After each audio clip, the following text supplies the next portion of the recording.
Berupayalah selalu untuk menghadirkan amal soleh dalam setiap kehidupan kita sepanjang matahari masih terbit menyinari kita dalam kebaikan. Itu dulu poinnya. Sudah? 2, berupayalah belajar dari musibah hidup untuk memperbaiki kekurangan-kekurangan hidup yang sebelumnya pernah dilakukan. 3, awas, ini belum selesai kesimpulannya. Tidak ada manusia yang sempurna. Pasti sepanjang kita bukan nabi dan rasul pernah berbuat salah, itu pasti. Ustadz juga sama, pasti pernah salah, gak ada ustadz yang sempurna. Makanya sering saya katakan, kalau belajar dari ustadz manapun, sepanjang itu baik, ambil kebaikannya. Kalau tak sepakat, sudah ditinggalkan saja. Yang tak sepakatnya tidak harus menghukumi orangnya. Itu paling gampang supaya kita gak punya urusan di hari kiamat nanti. Jelas? Karena sepanjang manusia bukan nabi, bukan rasul, pasti punya apa? Salah. Gak ada yang sempurna. Orang yang baik itu adalah orang yang belajar dari kesalahannya untuk memupuk kesolehan di masa kehidupannya. Kalimat paling gampangnya gini, kalau mau dibikin status boleh ya. Betul, dan itu Allah sangat mencintai. Allah sangat cinta. Allah sangat mencintai pelaku maksiat yang gemar bertobat dibandingkan orang soleh yang tidak pernah merasa salah.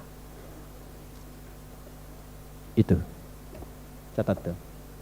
Allah sangat mencintai pelaku maksiat yang gemar bertobat dibandingkan orang soleh yang tidak pernah merasa Pak, Bu, mohon maaf, gak ada yang sempurna. Semua punya masa lalu. Makanya kenapa harokatnya fathah, supaya dibuka masa lalu itu, membuka masa depan yang lebih baik.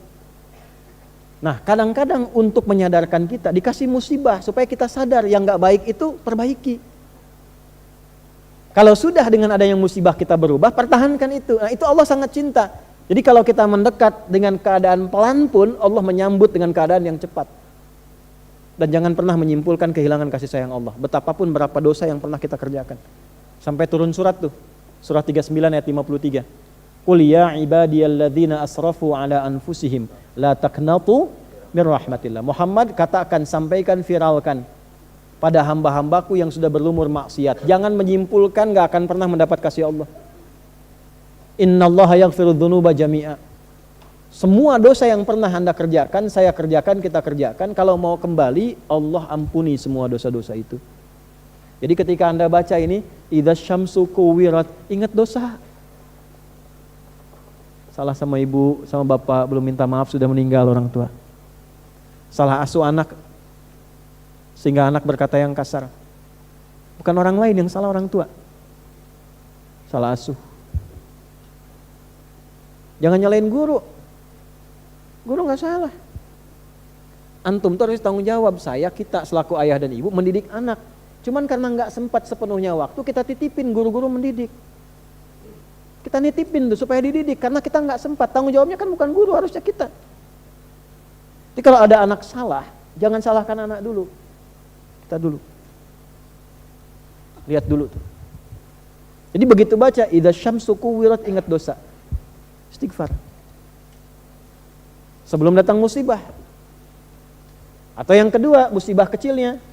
Ya, musibah kecil dari ajal itu tiba kematian. Musibah besarnya kiamat. Kalau sudah kiamat gak bisa diralat. Mumpung masih hidup, ralat itu. Diedit, kata-kata edit. Edit lagi dengan taubat. Perbuatan diedit supaya lebih baik. Mumpung masih hidup. Nah, ini kita panjang ngaji ini, sampai 2 jam lebih kita ngaji sampai dengan saat ini. Kesimpulan ini mesti dapat. Kalau sudah dapat seperti itu, iman makin menguat. Ada puncak harapan kepada Allah. Begitu istighfar sudah muncul, dosa diperbaiki, tanda dosa itu dihapuskan oleh Allah, diterima taubatnya, berubah perilakunya menjadi baik. Salah satu tanda.